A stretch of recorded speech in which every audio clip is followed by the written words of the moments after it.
Okay, so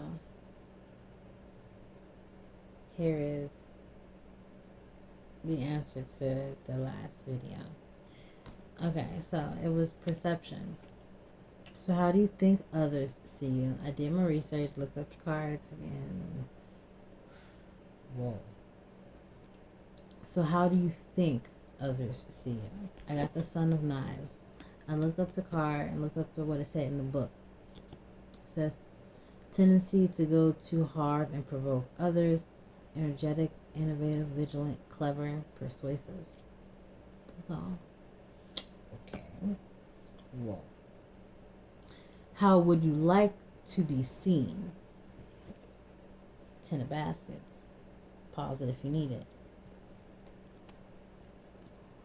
Happy families, soulmates, unity, spiritual contentment, consensus, reunions, harmonious relationships, friends who never let you down, celebrations with loved ones. And why? I got the 2 of baskets. Again, pause if you need it.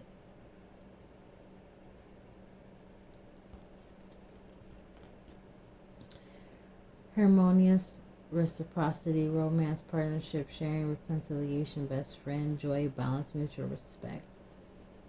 She has a basket of Queen's Delight root. He has a basket of Satsureha. And both plans make sure that the other person isn't cheating.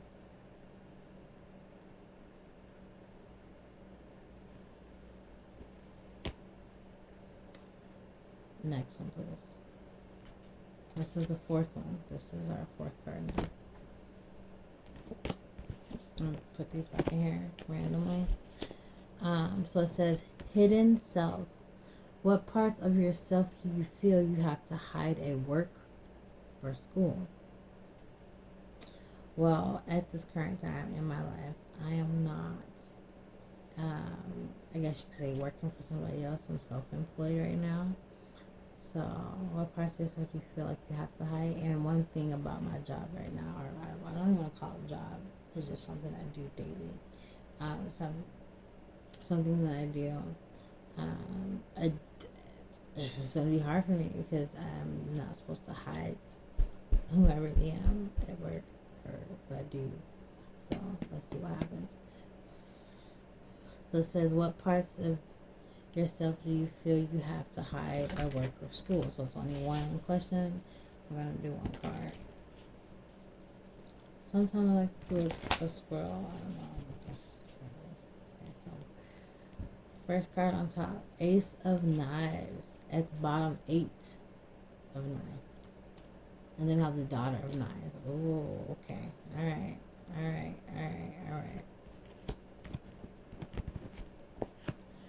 So, what parts of yourself do you feel you have to hide at work or school? Yes, my thoughts.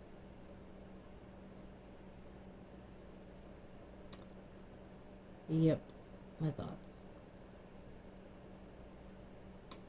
Yep, my thoughts. Even doing this, wanting to be so authentic and like transparent, there's some things the Spirit's saying, keep this knowledge for yourself, or keep this image for later. That's an answer that you wanted for later. You just answered your own question for later, but it has nothing to do with this, and not to interrupt what you're doing here to talk about that, because it has nothing to do with what you have going on. But Ace of Knives, definitely your thoughts. And then consider right underneath this the 8 of Knives, like not knowing if you should go that way, not knowing if you should say it, not say it, hint to it, don't hint to it. Like,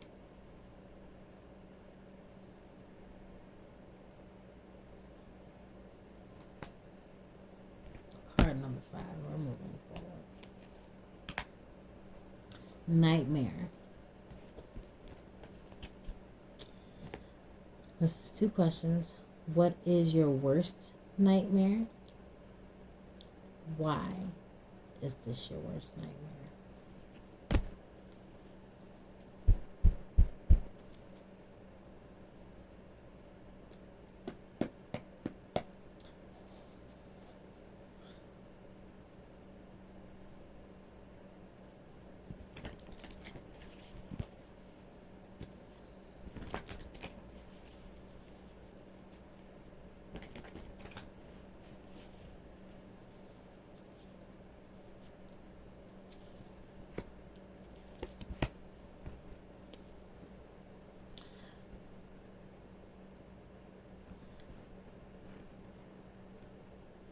Okay, so I'm gonna just say what's coming to me as soon as it's coming to me, and if it makes sense, it makes sense. If it doesn't make sense, we'll go back and make it make sense. So, all right, here we go.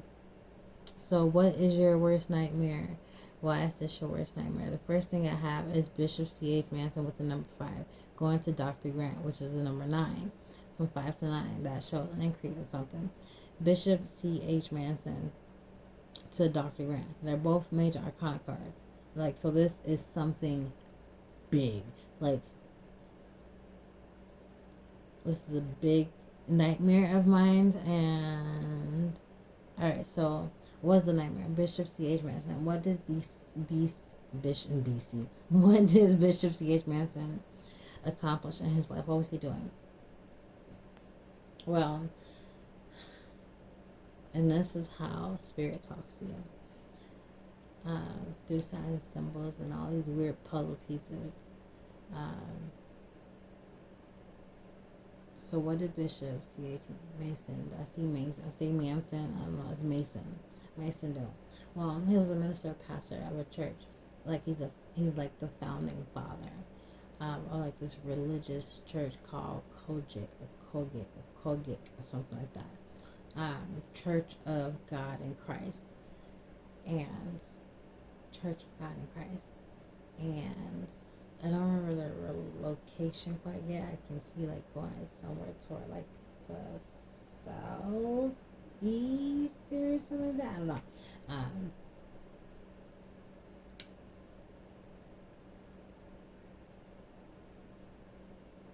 But he was a man of his word.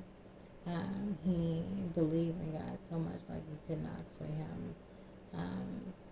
There were some people that died within his church, though. Like he made his church like a safe haven to anyone that believed, in God. And there are some people that, and now that I'm saying this, it's starting to make me like, oh snaps, I see what you're talking about. Like he was a safe haven for these people, and before he knew it, like his churches were just getting like, I just see like bombs going off everywhere, like demolished, like dismantled, destroyed. There was a lot of D words coming out, so that might be significant for something later.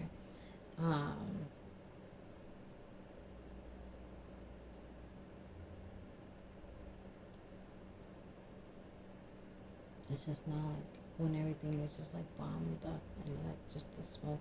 Like it's just like everything, like there's no loud noise. It's just like silence, and you can just see smoke starting to like go up. That's kind of what I'm seeing right now. And like not just smoke, but like the ashes, the dust, all the dirt, like the soft debris. It's like a light brown, kind of like a tannish color.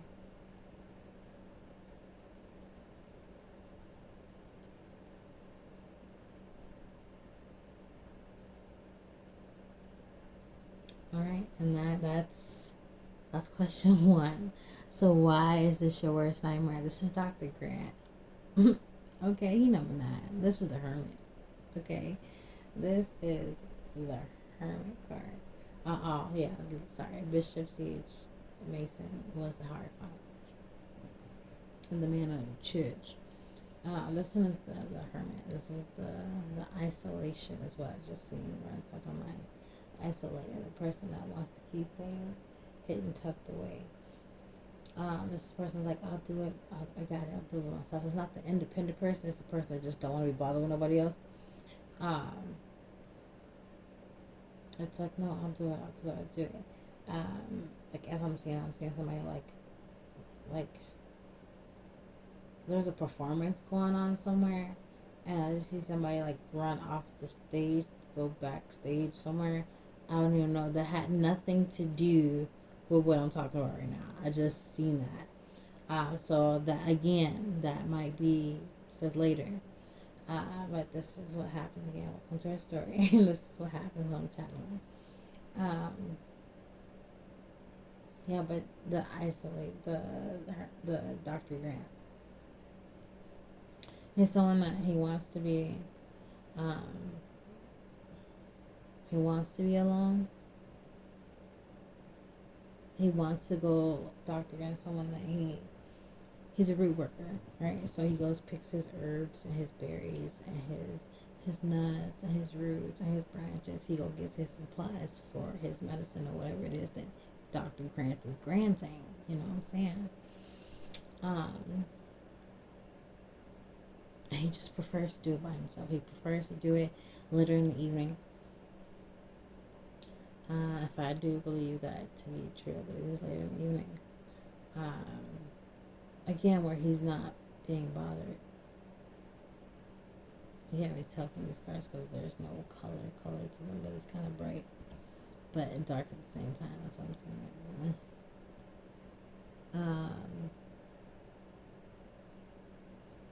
So what is your worst nightmare that I have to say? Wow.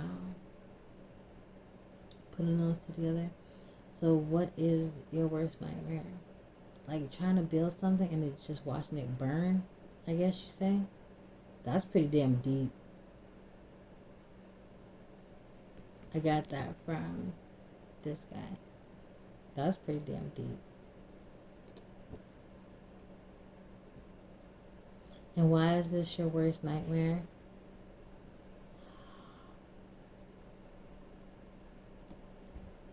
Because I feel like I'm going to be left alone.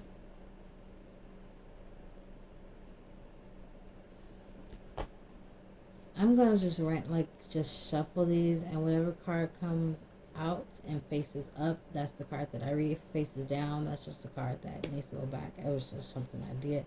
It needs to go back into the deck. If the card flips up inside the deck, that is a message for me only. I can't even, as I said, that 1222 was on the clock. I'm not even able to share that with the camera because even though it's unedited, cut, raw, this is still a spiritual moment for me that I need to learn. That's going to be on what I'm showing right here. So, here we go. Spirit, can you clarify this, please? You see that? So I can't like this. I can't even tell you what this card is.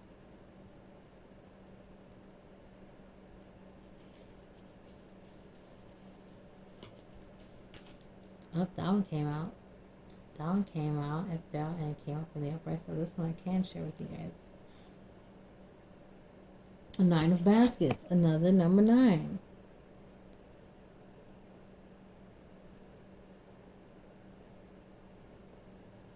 So Hierophant number 5, Mr. Grant's number 9, and the 9 of baskets. So that's 99. So that number may be significant. 9 may be significant for somebody, and the number 99 may be significant for somebody. A year, September the 9th, take those as those numbers are coming in for you guys.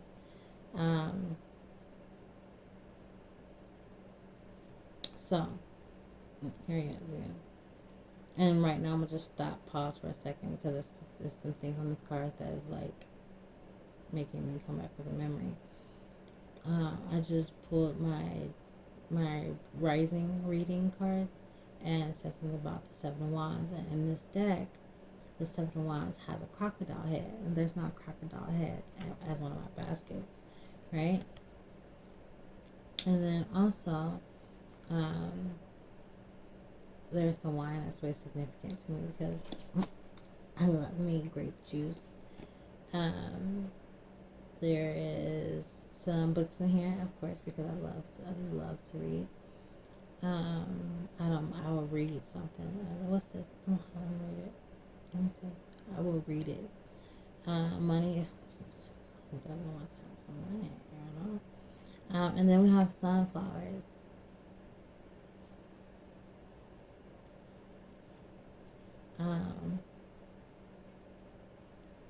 Sunflowers have been very,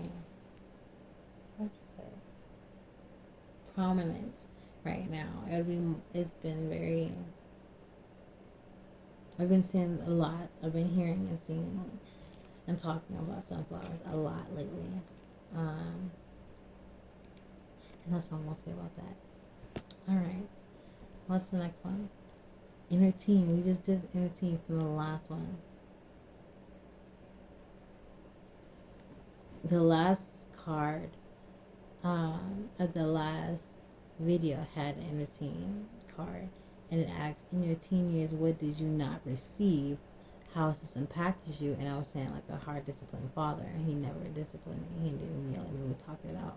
And how it impacted me, I seen, like, even if you have a hard conversation with somebody, you can still talk it out. So that's the last one.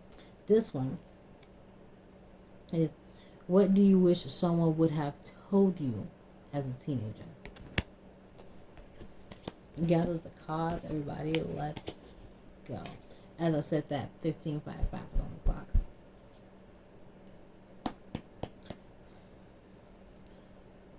What do you wish someone would have told you as a teenager? 3 of Sticks, 3 of Wands. Look it up. Bishop again, the Hierophant. 10 of Baskets. What do you wish someone would have told you as a teenager? 4 of Coins. How to keep stuff to your goddamn self is what I just heard.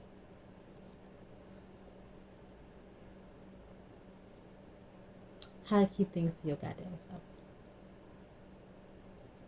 16:44 on the clock, as I said that.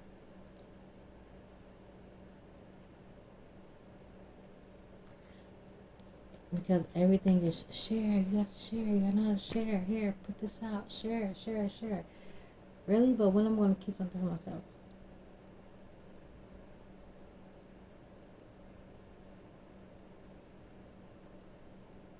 I mean, there was other lessons as well, but I'm talking about the 4 of Pentacles, keeping things to yourself within. And this can be better budgeting.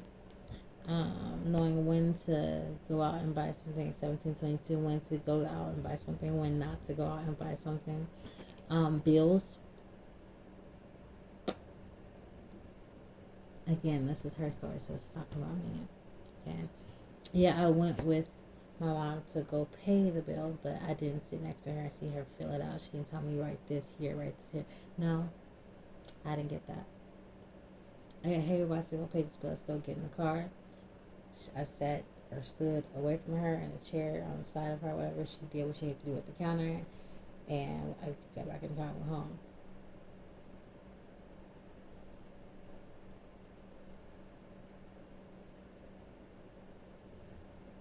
So as I'm growing up as a teenager, I'm like, well, I'm not paying for your phone bill no more. You have to get a job and get a phone.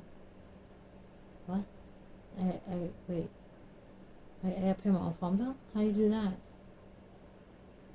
Oh, you go look somewhere, figure out where to get a phone from, see how much it is, see where the place is, have the money, and go.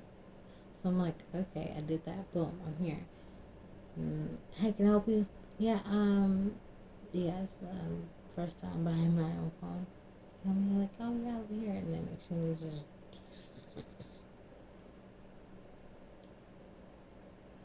That is what I wish I had as a teenager. More directions on how to navigate through life. Like, hey, so when you want to go buy a phone, you might get asked this question. You need to know these things. Okay? It's life. It's what's going to happen.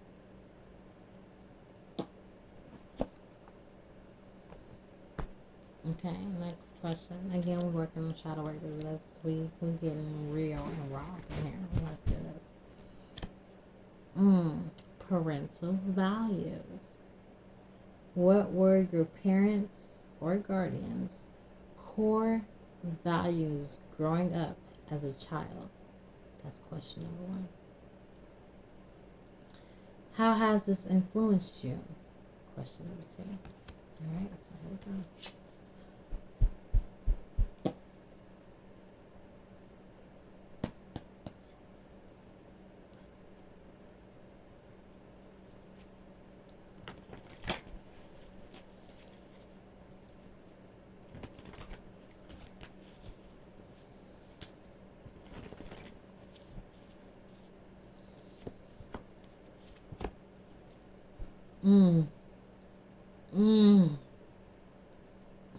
So what were your parents' guardians' core values growing up as a kid? I have 7 of Sticks. Remember I was just talking about that alligator head and 7 of Wands? Yeah, this is it. That's that card. Pause it if you need it. But this is from Uncle Monday. Okay? And Uncle Monday went to his medicine man and said, hey, there is some white people that are after me. I got enemies. Okay? And they're not scared of me. I want them to be scared of me. What can you do? So the medicine man took a minute and decided on, well, if we want to change your appearance, we can do an animal that's in the area. Uncle Monday said, perfect. As I'm saying that, my stomach is growling right here. Let's do crocodile. I said crocodile because I'm crocodile. Thank you, Spirit. There's things like that. See, you have to listen. You have to pay attention. I'm channeling, so I'm using my body as a channel to see what God, Spirit wants me to say. So crocodile head, excuse me. And he turned himself into a crocodile head, so that way he can scare off his opponents. In the card, on the card, I wrote from the book, but it came from the book itself with the deck. Protecting, standing up for yourself, protesting, resisting, final showdown. The plant that goes to this card is elderberry. So, what were your parents, guardians, core values growing up as a child? Protecting yourself. Learn how to protect yourself. Okay? Don't just be walking out here all willy-nilly. As I'm saying that, I can remember a time my mom was talking to me, and I was getting ready to go to school, and I was just we were just saying like I'll ask goodbye or something, and I went to go put my Bluetooth in my ears. I mean my headphones in my ears. Well, at that time, let me be real. I was putting my headset on my head, and I had the music blasting. I was clipped my Walkman on my belt, and I was about to walk to the bus stop, and I just remember like getting grabbed and spun around, and I'm like, what is going on? And it's my mom, and she goes, don't you ever, as a woman, walk down the street.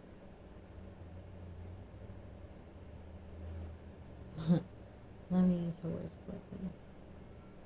Your ass better not ever walk down the street as a black female and not hear your surroundings.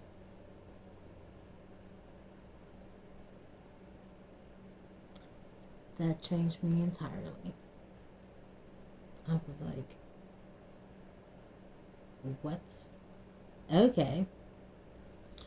So protection. Protect yourself at all costs. How has this influenced you?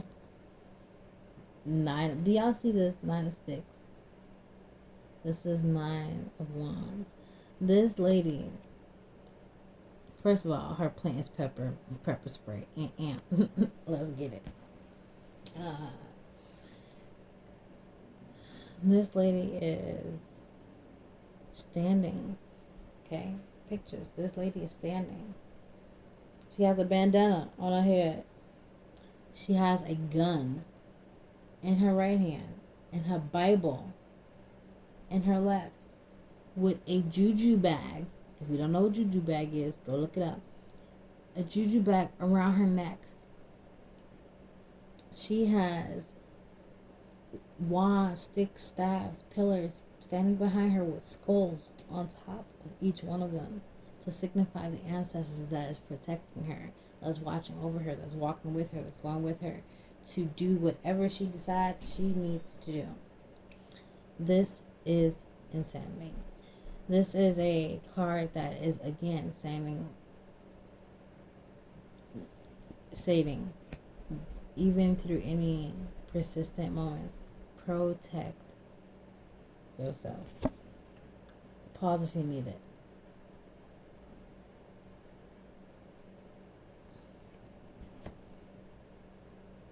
Crazy. Let's still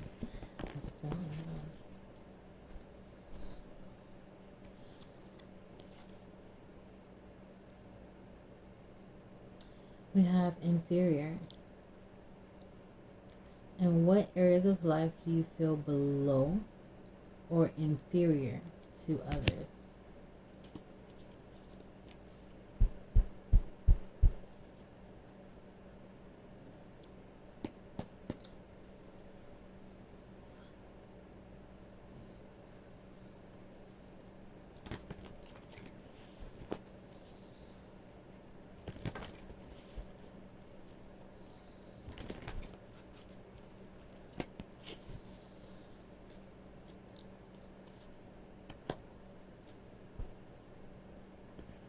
Pause if you need to. 5 seconds. 1, 2, 3, 4, 5. 5 of coins, also known as the 5 of pentacles.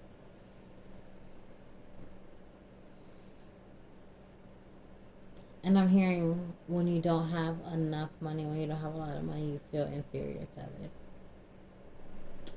Yeah. I could say that'd be my truth. Yep.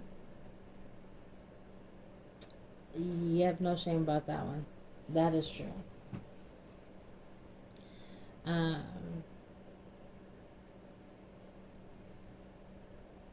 Yeah, there's nothing to say about that one. So yeah, moving on to the next one.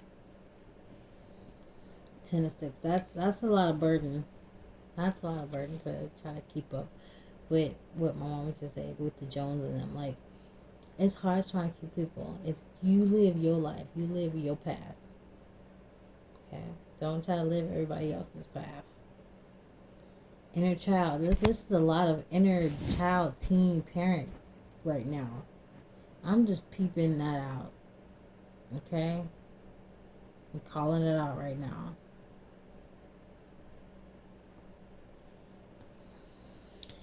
Inner child. Is your inner childhood... In your childhood, what did you not receive? How has this impacted you? We had this already. Oh, one was inner teen, one was inner child.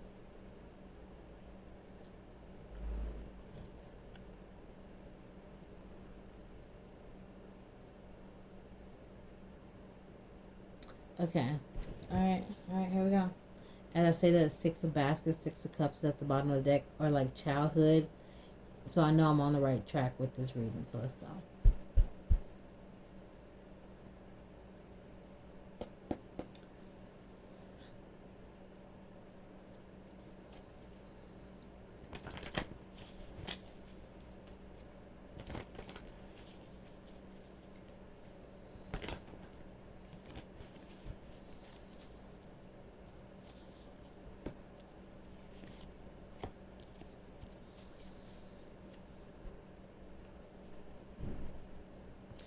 In your childhood, what did you not receive? I got Mother of Coins.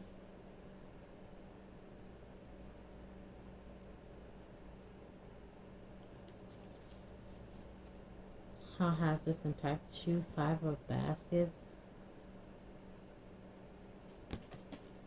Pause it if you need to. 1, 2, 3, 4, 5. 1, 2, 3, 4, 5. In your childhood, what did you not receive?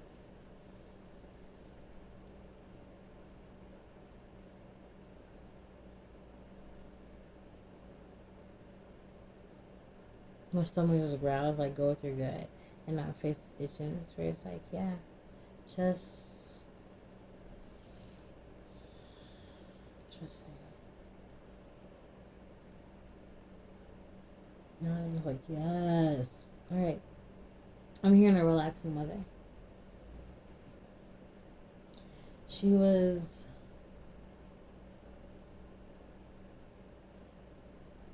I know you're here, Mom. You listen to this, but you, this is the truth. So, Mom is, well, not is. I'll say Mom was. Mom was. She was easy on me because I was a baby. So I'm the youngest of the family. So I didn't get a lot of the punishment that the other siblings of mine received. She was really relaxed with me. Now that I'm looking at it, she was really relaxed with me. Some of my siblings would even say you would let her get away with murder. How relaxed my mom was with me. She did things. She tried to punish me. She did things like take my phone. She breaks my phone, but she again give me a brand new one. Within the same week, she'll take my phone and give it to me within the hour. Like,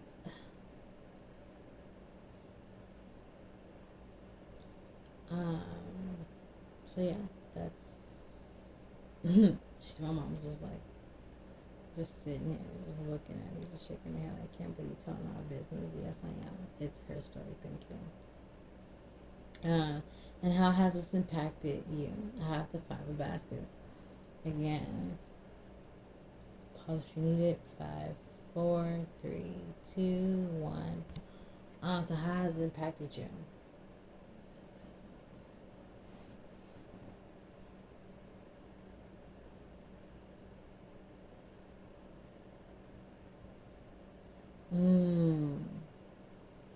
I'm seeing like, if y'all see me like this, because I'm not rubbing my leg, it feels amazing. That's keeping me focused on what I'm doing. I'm having this vision of like,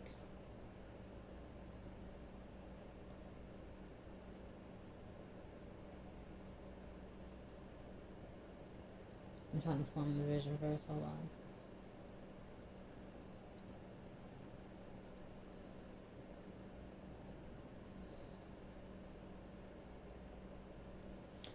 I feel like there's like a couple arguing, and in order to keep the peace, one person has to be like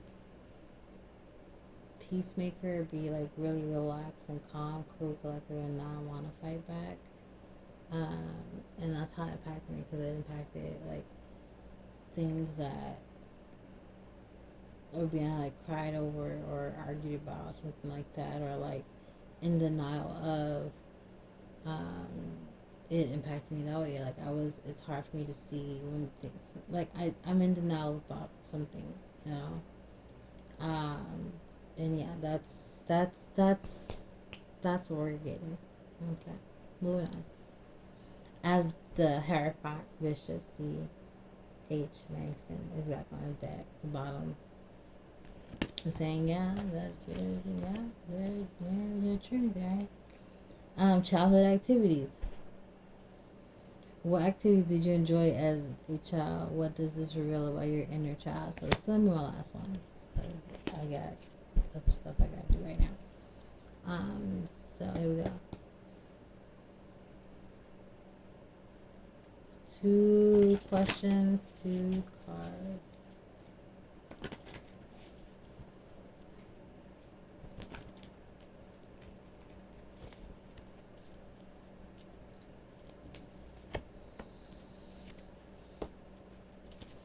Okay, so this is pretty interesting. So what activities did you enjoy as a child, and what this is real about your inner child? So this is why I love doing what I do. So what activities did you enjoy as a child? This boy has a son, is the son of sticks. 5, 4, 3, 2, 1. And the moment I seen his hand up and his hand like out like this, or his hand out and up like this, I thought about double dutch, like when we used to, turn the rope. And what does it say you reveal about your childhood? I have the 6 of baskets, which is what did I just say? The Six of Cups, which is the childhood card.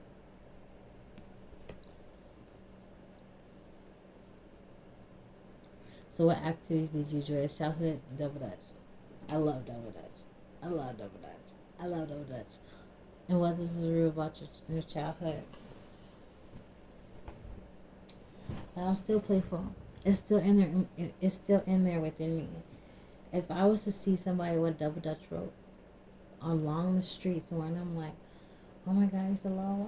I will comment if I'm able to. Like, hey, would y'all mind if I can get in? But hey, would y'all mind if I can get in? Yeah, go ahead. I'm like, yeah. I'll just go and just do what I can. That would like, I don't even know. But I'm gonna leave it here on this note. Again, my name is Janet, and this is her story, and this is the second half of the entire first video. I have fun doing this. No edits. I had to pause it so that I can do some research and look at what that card meant and write it down on the card and come back and repeat what the book said, and then do it that way. But other than that, I'm not editing anything. I'm just not. This is gonna be this is where I want it to be as raw as possible, especially with my shadow work, because I want my shadow self. Again, we're not gonna say anything. I don't want my shadow self thinking it's okay to roam freely, if you will. And I want to show why shadow work is really important. What you can get out of shadow work. Shadow work does not have to be scary. It does not have to be this.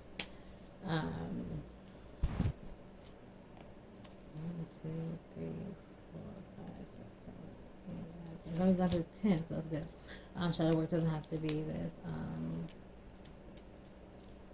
this scary thing that you go through at nighttime. You see, it's actually afternoon right now for me.